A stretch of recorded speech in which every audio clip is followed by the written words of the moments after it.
Bismillahirrahmanirrahim. Hadis nomor 36 dalam Al-Arba'in An-Nawawiyah. An Abi Hurairah radhiyallahu anhu anin Nabi sallallahu alaihi wasallam qala. Dari Abu Hurairah, semoga Allah meridhoinya, Nabi sallallahu alaihi wasallam bersabda. Hadis ini merupakan hadis yang menjelaskan beberapa pernyataan dari Nabi Muhammad SAW yang secara umum bisa disimpulkan menjadi satu kaidah yang sangat agung, yakni al-jaza'u min jinsil amal. Balasan itu sesuai dengan perbuatan. Inilah kaidah yang ditunjukkan oleh lebih dari 100 dalil, sebagaimana yang dijelaskan oleh Al-Imam Ibnu Qayyim di dalam kitabnya. Di antara dalil-dalilnya diantaranya adalah auzubillahi minasyaitonirrajim wa makaru wa makarallah wallahu khairul makirin.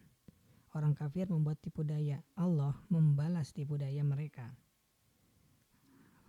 Firman Allah yang lain, innal munafiqina yukhadi'una allaha wa huwa khadi'uhum. Sesungguhnya orang-orang munafik itu menipu Allah dan Allah akan membalas tipuan mereka. Kemudian dalam hadis pun juga dijelaskan hal yang memiliki makna yang sama. Ihfadillah yadfatka, jagalah Allah maka Allah akan menjagamu.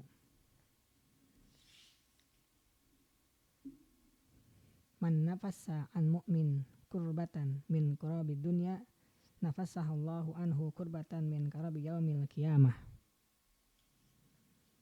Barang siapa yang meringankan satu penderitaan di dunia dari seorang mukmin, maka Allah Azza wa Jalla akan meringankan penderitaannya pada hari kiamat. Ini hadis pertama atau kalimat pertama dalam hadis ini. Di dalam dalil disebutkan wa innama yarhamullah min ibadihir ruhama. Sesungguhnya Allah itu hanya menyayangi hamba-hambanya yang penyayang. Maka dari penggalan awal hadis ini, seseorang muslim itu hendaknya dia melapangkan kesulitan atau penderitaan orang muslim lainnya. Agar apa? Agar Allah memberikan balasan yang terbaik, yakni dilapangkan dari kesulitan pada hari kiamat, yang mana merupakan hari yang sangat besar kesulitannya. Oleh karena itu, setiap muslim jangan pernah bosan untuk membantu saudara-saudara muslim lainnya agar urusan-urusannya itu selesai. Min kurabi yaumil qiyamah, dari salah satu kesusahan hari kiamat. Apa itu kesusahan hari kiamat? Di antaranya adalah yang pertama, matahari berjarak dengan kita manusia itu sangat dekat, sampai kita berkeringat, bahkan ada yang sampai ke mulut dan juga telinga mereka, tergantung kepada amalan masing-masing. Ini penjelasan hadis riwayat Bukhari dan Muslim sahih. Kemudian di antaranya kesusahan hari kiamat yaitu manusia dikumpulkan dalam keadaan telanjang dan tidak berkhitan. Hadis riwayat Bukhari dan Muslim juga. Kemudian yang ketiga, pencarian untuk meminta syafaat para nabi. Itu juga termasuk ke dalam kesusahan hari kiamat. Dan semua penderitaan itu hanya suatu pendahuluan bagi seluruh manusia setelah mereka dibangkitkan dari kubur mereka. Hadis yang berikutnya, waman yassara ala mu'sirin yassarallahu alaihi fid dunya wal akhirah. Barang siapa memberi kemudahan kepada orang yang kesulitan, maka Allah akan memberi kemudahan kepadanya di dunia dan akhirat. Sebagian ulama menjelaskan kesulitan yang ada di dalam hadis ini, yaitu kesulitan berupa hutang. Maka apabila kita memberi kemudahan kepada orang yang memiliki kesulitan untuk membayar utang-utangnya, akan mendapatkan ganjaran yang sangat besar. Adapun cara untuk melakukannya, yang pertama kita bisa memberikan tempo, memberikan kelonggaran waktu sampai orang yang berhutang kepada kita itu memiliki kelapangan dan mampu membayarnya. Karena Allah Subhanahu wa taala berfirman, wa in kana du usratin fanadiratun ila maisarah wa an tasaddaqu khairul lakum in kuntum ta'lamun. Dan jika orang berutang itu dalam kesulitan, maka berilah tenggang waktu sampai dia memperoleh kelapangan. Dan jika kamu menyedekahkannya, maka itu lebih baik bagimu jika kamu mengetahui. Yang kedua adalah dengan cara baik dengan menghapus atau membebaskan utangnya apabila dia tidak mampu lagi untuk membayarnya.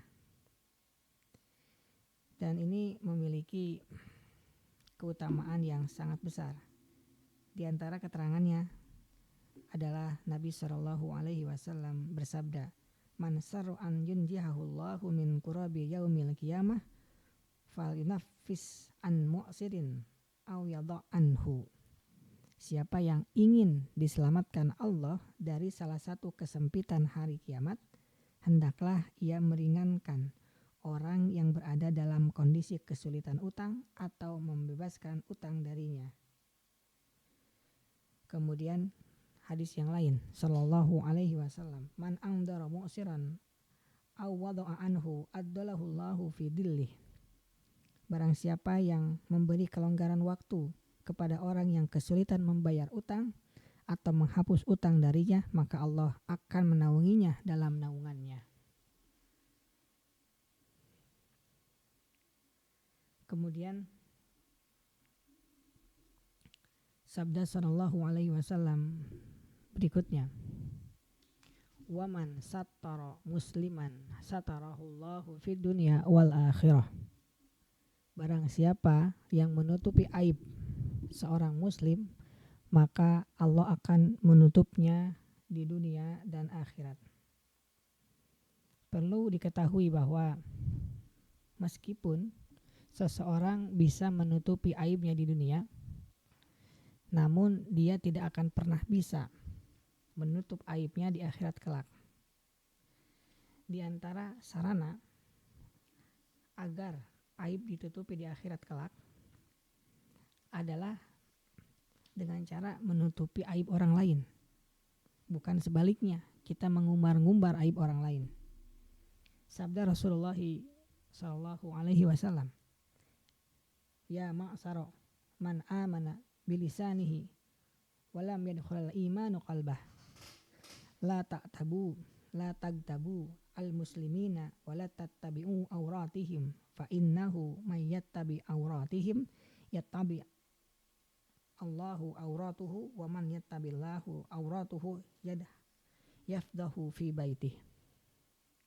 Wahai orang-orang yang beriman dengan lisannya dan belum masuk ke dalam hatinya, janganlah kalian menggunjing orang-orang muslim. Janganlah kalian mencari-cari aurat atau aib mereka. Karena barang siapa yang selalu mencari-cari kesalahan mereka, maka Allah akan membongkar kesalahannya. Serta barang siapa yang diungkap auratnya oleh Allah, maka dia akan memperlihatkannya aibnya di rumahnya. Hadis sahih riwayat Imam Ahmad. Kemudian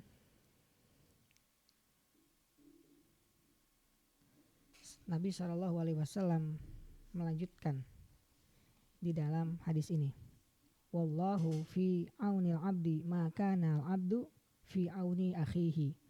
Allah menolong hambanya selama hamba tersebut menolong saudaranya. Dan ini merupakan kewajiban bagi seorang muslim, yaitu saling tolong menolong. Firman Allah, wa ta'awanu 'alal birri wat taqwa wa ta'awanu 'alal ismi wal udwan wattaqullaha innallaha syadidul iqab. Dan tolong menolonglah kamu dalam mengerjakan kebajikan dan takwa, dan jangan tolong menolong dalam berbuat dosa dan permusuhan. Bertakwalah kepada Allah, sungguh Allah sangat berat siksanya. Dan ini harus kita yakini bersama-sama bahwa ini merupakan suatu perintah. Ini merupakan suatu kewajiban. Karena para salaf dahulu itu sangat mengutamakan amalan yang manfaatnya itu berkaitan dengan orang lain daripada mereka melakukan amal yang manfaatnya hanya untuk dirinya sendiri. Ini sebagaimana yang telah disabdakan oleh Rasul kita sallallahu alaihi wasallam. La'an amsiya ma'akhin li fi hajatin ahabbu ilayya man a'takifa fi hadal masjid sahran. Sesungguhnya jika aku berjalan bersama saudaraku untuk menunaikan satu hajat atau keperluan, itu lebih aku sukai daripada aku beriktikaf di masjid ini selama 1 bulan. Hadis riwayat At-Tabrani. Berikutnya, Nabi SAW bersabda dalam hadis yang ke-36 ini, "Waman salaka tariqan yaltamisu fihi ilman sahalallahu lahu bihi tariqan ilal jannah." Barang siapa menempuh jalan untuk mencari ilmu, maka Allah memudahkannya jalan ke surga. Imam Ibnu Rajab rahimahullahu ta'ala, beliau menjelaskan apa itu ilmu yang bermanfaat. Menurut beliau, Imam Ibnu Rajab, ilmu dikatakan yang bermanfaat apabila menuntut kepada 2 perkara saja.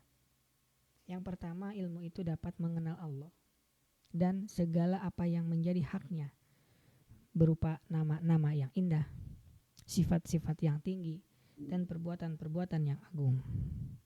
Yang kedua, mengetahui segala apa yang diridhoi dan dicintai Allah dan segala apa yang dibenci dan dimurkainya, berupa keyakinan, perbuatan yang lahir dan batin, serta ucapan.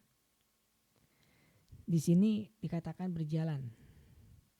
Berjalan menuntut ilmu itu ada 2 makna.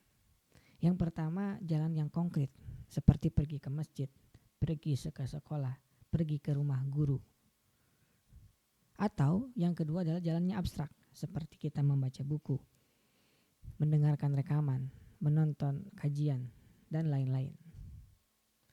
Kemudian Allah itu dalam penggalan hadis ini akan memudahkan jalan kita menuju surga. Para ulama menjelaskan maknanya ada 2. Yang pertama adalah Allah akan memudahkan kita dengan menuntut ilmu itu memasuki surga. Apabila menuntut ilmu itu dengan tujuan untuk mencari wajah Allah. Atau mudahkan jalan ke surga, makna yang kedua adalah Allah akan memudahkan baginya jalan ke surga pada hari kiamat, yaitu ketika melewati as-sirat. Kita lanjutkan hadis ini. Wa majtama'a qaumun fi baitin min buyutillah yatluna kitaballah wa yatadaru sunahu bainahum illa nazzalat alaihimus sakinah wa ghasyiyatuhumur rahmah wa khaffathumul malaikah wa dzakarahumullahu fi man indah. Tidakkah suatu kaum duduk di salah satu rumah Allah atau masjid, mereka membaca kitabullah dan mengkajinya sesama mereka, melainkan ketenangan turun kepada mereka, rahmat meliputi mereka, para malaikat mengelilingi mereka, dan Allah menyebut mereka di hadapan makhluk yang berada di sisinya. Dalil disunnahkannya duduk di masjid-masjid untuk membaca Al-Quran dan mempelajarinya, diantaranya adalah khairukum man ta'allama al-Quran wa 'allamah. Sebaik-baik kalian adalah orang yang belajar Al-Quran dan mengajarkannya. Dan banyak keutamaan orang yang duduk di masjid. Di antaranya yang pertama adalah turunnya ketenangan kepada mereka. Beliau SAW bersabda, tilkas sakinah tanazzalat bil Quran. Itulah ketenangan yang turun bagi Al-Quran. Karena ketika dalam masjid kemudian membaca Al-Quran sebagaimana hadis ini, maka akan diberikan hal tersebut. Yang kedua, diliputi rahmat. Inna rahmatallahi qaribun minal muhsinin. Sesungguhnya rahmat Allah itu sangat dekat kepada orang yang berbuat kebaikan. Dan termasuk di dalamnya duduk di masjid dan membaca Al-Quran dan seterusnya, itu merupakan suatu kebaikan. Yang ketiga, para malaikat mengelilingi mereka. Yang keempat, Allah menyebut mereka di hadapan makhluk yang ada di sisinya. Rasulullah SAW bersabda, Allah Subhanahu wa taala berfirman, ana inna dhanni abdi bi wa ana ma'hu hina yadhkuruni fa in dzakarni fi nafsi dzakartuhu fi nafsi wa in dzakartani fi malain dzakartuhu fi malain khairin minhum. Aku, kata Allah, menurut dugaan hambaku terhadapku, dan aku bersamanya ketika ia berzikir kepadaku. Jika ia ingat zikir kepadaku sendirian, maka aku ingat kepadanya sendirian. Dan jika ia ingat zikir kepadaku di kelompok, maka aku ingat kepadanya di kelompok yang lebih baik daripada mereka. Dan keempat, keutamaan tersebut hanya diperuntukkan bagi orang-orang yang berkumpul untuk membaca Al-Quran, mempelajari Al-Quran, dan berzikir kepada Allah Azza wa Jalla. Subhanaka Allahumma wa bihamdika asyhadu an la ilaha illa anta astaghfiruka wa atubu ilaik. Assalamualaikum warahmatullahi wabarakatuh.